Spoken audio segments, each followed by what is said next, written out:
July 1576, the mouth of the Kizu River, Japan.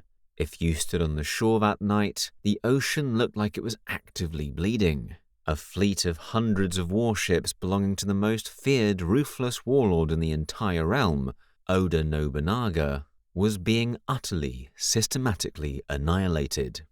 But they weren't being beaten by a rival samurai lord. They were being torn apart by the Murakami, a legendary syndicate of pirates who didn't fight by the rules of honorable land warfare. To them, the open water wasn't a battlefield, it was a slaughterhouse.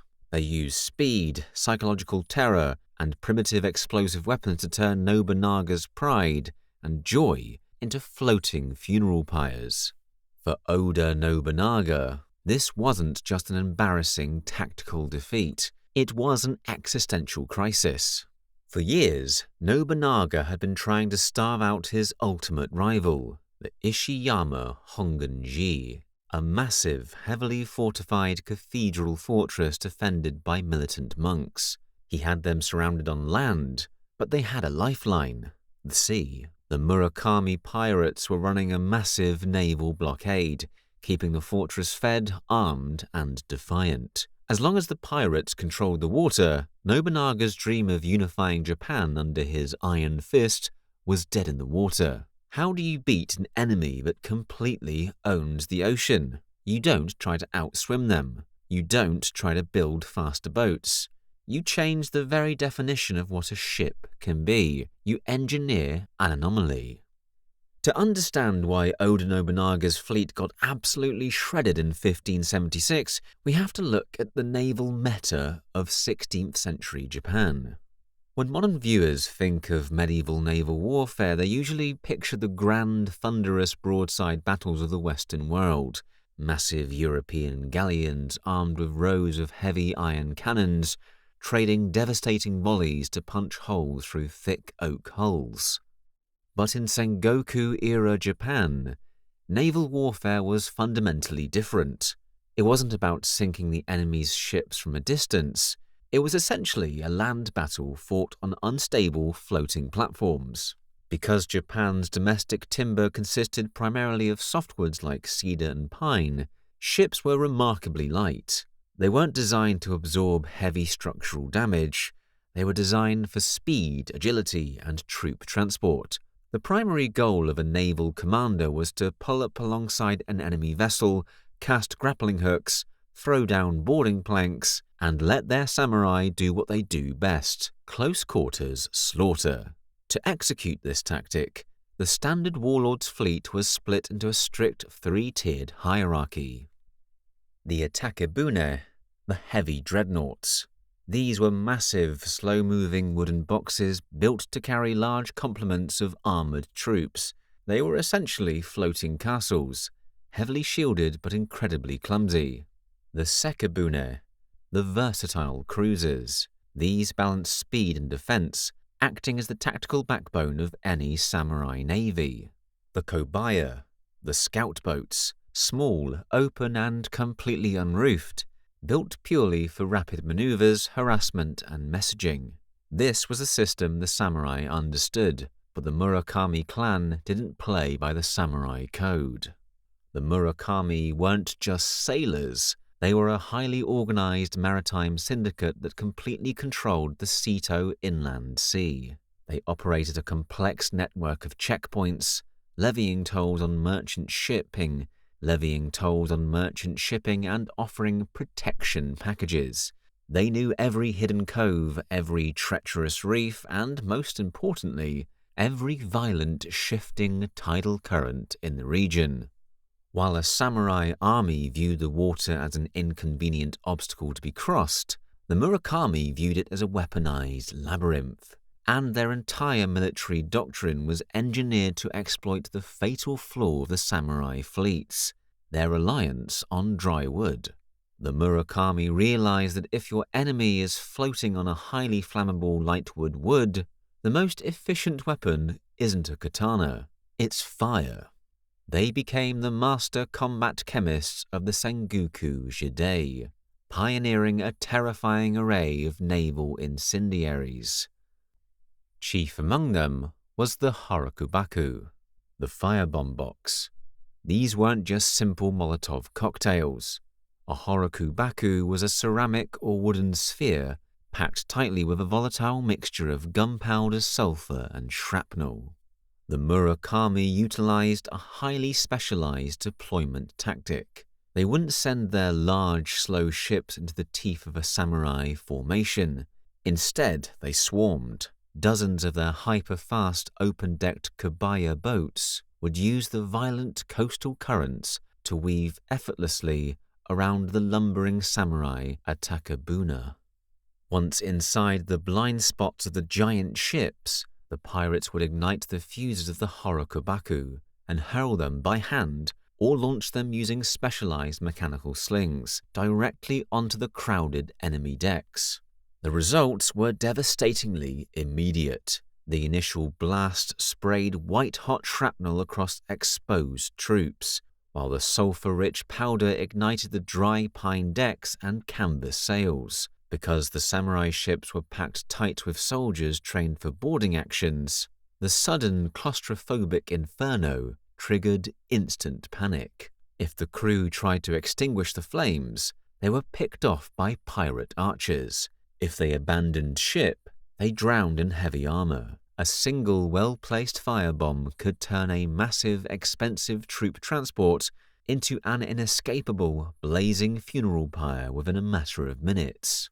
When Oda Nobunaga's grand fleet sailed into the mouth of the Kizu River in the summer of 1576, they brought a conventional mindset to a technological meat grinder.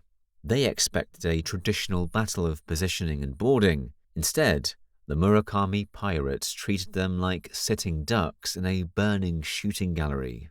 Nobunaga's frontline commanders could only watch in absolute horror as their grand naval vanguard dissolved into a chaotic mess of smoke, screaming men, and sinking ash. The defeat was absolute.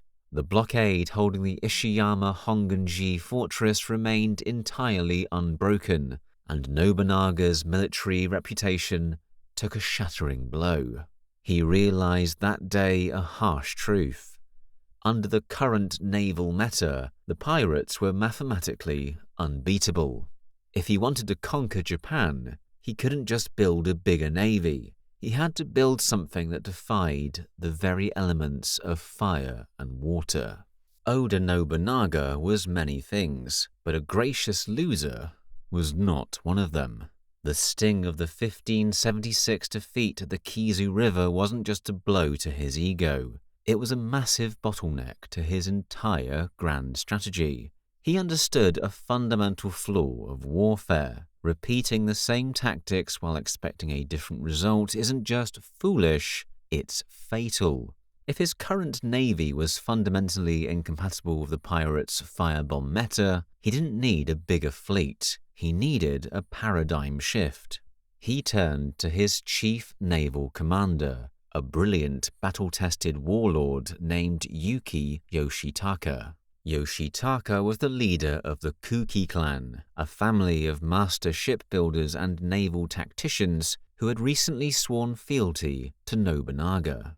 Recognizing his genius, Nobunaga essentially handed Yoshitaka a blank check drawn from the vast gold reserves of his conquered territories. The mandate was singular, terrifying, and absolute. Build me a weapon that cannot burn, cannot be boarded, and cannot be stopped. Yoshitaka retreated to the heavily fortified shipyards of Ise province. For 2 long years between 1576 and 1578, the shipyards operated 24 hours a day, devouring mountains of raw lumber and iron ore. The result of this frantic military-industrial effort was a fleet of 6 colossal, experimental warships known to history as the Oatakabune, literally translating to the Great Atakabune.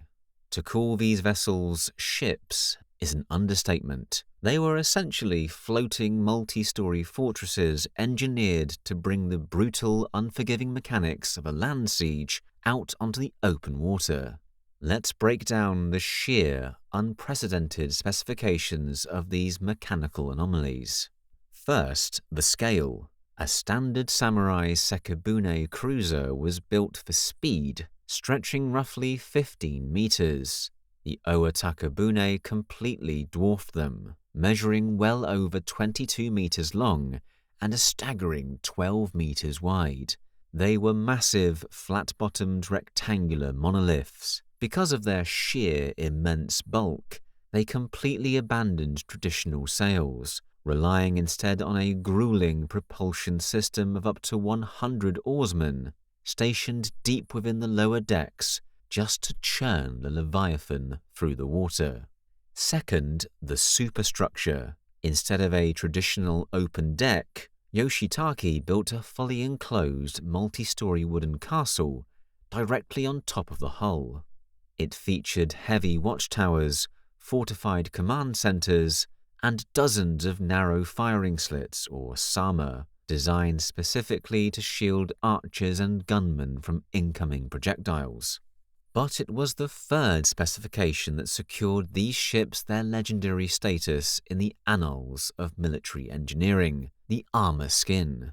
According to contemporary historical records, most notably the Shincho Koki, the official chronicle of Nobunaga's life, the entire upper hull and castle superstructure of these 6 giants were clad in plates of iron. This detail has sparked an intense centuries-long debate among military historians. Some Western academics argue that true ironclads were impossible in 16th century Japan, suggesting the ships were merely covered in thin, fire-resistant iron sheets or iron-reinforced netting designed to catch and snuff out incendiaries. However, East Asian records consistently describe these as teppo yoke, literally meaning bulletproof and fireproof. Yoshitake hadn't just built a big ship, he had designed a proto-ironclad, utilizing a structural metal skin nearly 3 centuries before the HMS Warrior or the USS Monitor would completely revolutionize Western naval warfare in the 1800s. To ensure these giants weren't just impenetrable shields, Yoshitake armed them to the teeth. He leveraged Nobunaga's lucrative exclusive trade monopolies with Portuguese merchants to outfit each Owatakabune with multiple large-caliber European bronze cannons, alongside hundreds of massed Tanegashima matchlock muskets. Logistically, these ships were a complete nightmare. They were slow, heavy, incredibly unaerodynamic, and drew so much water they were practically useless in shallow coastal rivers. If they caught a violent headwind or a bad ocean current, they were incredibly difficult to maneuver. But Yuki Yoshitake knew a secret. They didn't need to be fast. They didn't need to chase the pirates down. They just needed to arrive at the mouth of the Kizu River, drop anchor, and force the pirates to come to them. In the summer of 1576, the 6 black giants were finally lowered into the ocean. The trap was set. The meta was about to be challenged, and the Murakami pirates had absolutely no idea what was sailing their way. September 1578, the 6 black giants of the Yuki fleet cutting an imposing, unnatural silhouette against the horizon. Surrounding them is a defensive screen of standard samurai warships. Their destination remains unchanged, the mouth of the Kizu River. Waiting for them at the river mouth is the full, mobilized might of the Murakami Pirate Syndicate. When the pirate scouts spotted the massive, slow-moving Owatakabune, they didn't panic. To an elite naval guerrilla force that had spent generations dominating these waters, a larger ship didn't mean a greater threat. It just meant a bigger target. It was slow, it was clumsy, and it was practically begging to be surrounded and boarded. The Murakami commanders gave the order to swarm. Dozens of fast pirate vessels sliced through the water, utilizing the complex coastal currents to weave effortlessly past Nobunaga's perimeter escorts. They closed the distance with terrifying speed, swarming the iron leviathan from all sides like hornets surrounding a bear. Once within throwing distance, the pirates unleashed their ultimate undefeated weapon. A black cloud of fire arrows and clay gunpowder bombs slammed into the side of the Owatakabune. The pirates braced for the familiar, satisfying cascade of splintering wood, rising smoke, and blinding crew panic. But this time, the script broke. The devastating Horukabaku exploded harmlessly against the iron armor. The violent chemical fires licked the metal plates, but found absolutely no structural wood to grip. The shrapnel ricocheted off the rivets, and the fire arrows fell into the ocean like spent matches. The Murakami pirates' entire tactical playbook, the meta that had granted them absolute dominance over the sea, was completely neutralized in a single silent volley. Before the pirates could even process the psychological shock of their undefeated weapon failing, the floating fortresses struck back. Because Yoki Yoshitake had built a massive multi-tiered castle directly onto the deck, Nobunaga's forces held the ultimate tactical advantage, the high ground. They weren't looking across at the pirates, they were looking down on them. From the protected armored watchtowers, Nobunaga's gunners looked directly into the open, unroofed decks of the pirate Kobaya and Sekibuna. At the command, the Owatakabuna unleashed an absolute wall of lead and iron. The large caliber European cannons roared, sending heavy iron balls ripping straight through the thin, lightweight hulls of the pirate vessels, shattering their frames and causing them to take on water instantly. Simultaneously, hundreds of massed Tanegashima matchlock muskets opened fire from the upper slits. The heavy lead balls rained down with lethal velocity, tearing through the unshielded crews who had nowhere to hide on their open decks. The Murakami's premier boarding tactics were rendered completely useless. They couldn't scale the high vertical walls of the iron giants while being pinned down by a relentless torrent of gunfire from above. Any pirate vessel that attempted to get close was systematically dismantled by cannon fire or wiped out by marksmen before they could even cast a grappling hook. The engagement rapidly devolved from a strategic naval battle into an absolute localized slaughter. Realizing they were fighting an enemy they could neither burn, board, nor bypass, the Murakami fleet broke. The remaining pirate vessels turned around, scattered, and fled back into the safety of the Seto Inland Sea, leaving the waters of the Kizu River completely in the hands of Oda Nobunaga. With the Murakami fleet scattered, Yuki Yoshitake's ironclad armada sealed the mouth of the Kizu River tightly. The lifeline to the Ishiyami Honganji fortress was permanently severed. Cut off from food, fresh water, and ammunition, the once impregnable cathedral fortress began to slowly starve. 2 years later, in 1580, the defenders finally surrendered to Nobunaga, clearing the single greatest obstacle to his vision of a unified Japan.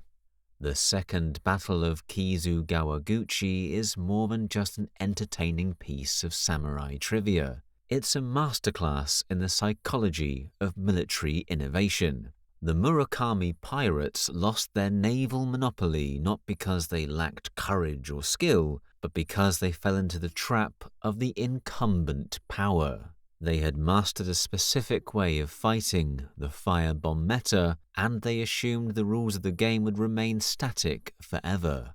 They failed to realize that an adversary with enough resources and desperation will eventually stop trying to play your game and simply rewrite the rules entirely. Oda Nobunaga didn't beat the pirates at naval warfare. He used the engineering to take the naval out of the equation, turning a chaotic sea battle into a predictable siege fought on top of the water. It serves as a stark historical reminder. In the theatre of war, The moment you think your strategy is flawless is the exact moment your enemy builds a fortress out of iron and changes the world forever.